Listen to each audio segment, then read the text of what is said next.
Prior to 2007, you had a good enough brand, a good enough strategy, a good enough management team.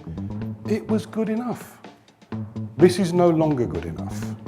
It is time for a new sort of leadership. Pavita Cooper, Amanda McKenzie, and David James. You need to know that life for you is going to be harder than it is for other people. And I said, really? Well, why is that? Because you're a girl and because you're not white. But it did teach me that I had to work twice as hard and be better than everybody else, which is what I did. 25 years later, I found myself, after a very successful career in many of the FTSE 100 businesses, at the top 50 in a big institution, one of the most senior women, the only person of colour at that level. So I decided to leave and do something very, very different, which required a huge amount of courage. I was the first woman on their exec committee in 300 years. I'd been on it for 7 years. I'm also on the Mother Care Board and the National Youth Orchestra, and I'm on Lord Davis's steering group to get more women on boards. I work with hundreds of little geniuses with great brains. I hope I give them hope. The premise I feel coming on is that we need a different sort of leadership. Individuals were faced with having to find a new sense of purpose around their work, and more importantly, leaders were faced with having to create a new sense of meaning for their people. And so now, for the first time, they are using different language around the type of leadership they want. It has to be the basis upon which you recruit the sort of people that you want to see.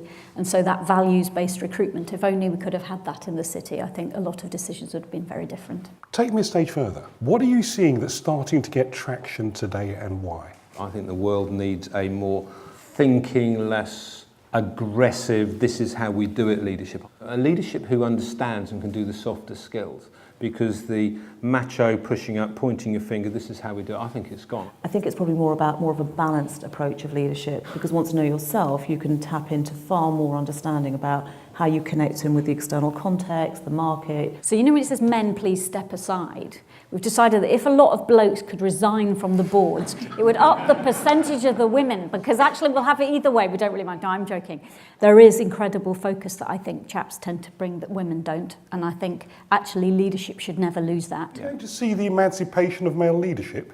We are seeing a dehypnosis of society. I think your point about the media and where the media's gone, I think the media changing, telling us what men should do has had a significant effect. I sort of want to have a plea to anyone in the room, particularly as a woman who's under 35. If you're interested in business and you want to think about running a company or being on the executive committee of a company, get yourself a P&L. Make sure you've got a business that you can run and bring all that wonderful modern leadership to bear in it. Women who stay in the workplace, by the time they get to the very top, will actually be more ambitious than their counterpart men. Are we starting to see generational differences? Today, 3 things have happened. Computing power is virtually unlimited and free. Information, therefore, is virtually exponentially increasing and free. And smartphones in the palm of our hand mean that we can access it all.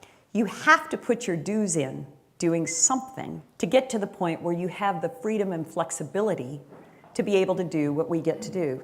What's the biggest challenge in your career, and what will they face? You have to make choices, and they include trade-offs, and they include being really honest with yourself about who you are and what you need and what you want. You know, how can you be really distinctive and add value, but do it in a way where the times you are present, the times you are engaging is meaningful enough? The challenge that I think your generation is going to have is not just in business, but I think it's in life, is choice. I'm a better mother and I am a better worker because I am a working mother. When women leave organisations, often it's got nothing to do with kids. I'm a big believer that what we're trying to describe here is how you change culture. And the reason so many women exit, regardless of whether they have families or not, is they're leaving culture. Did you never feel torn? Always felt torn, always felt guilty. But women must step up and say, I want to do it. Can men let go of that power and that control? Or do we need a different source for our leadership? Here's the problem, right? I mean, it's already gone.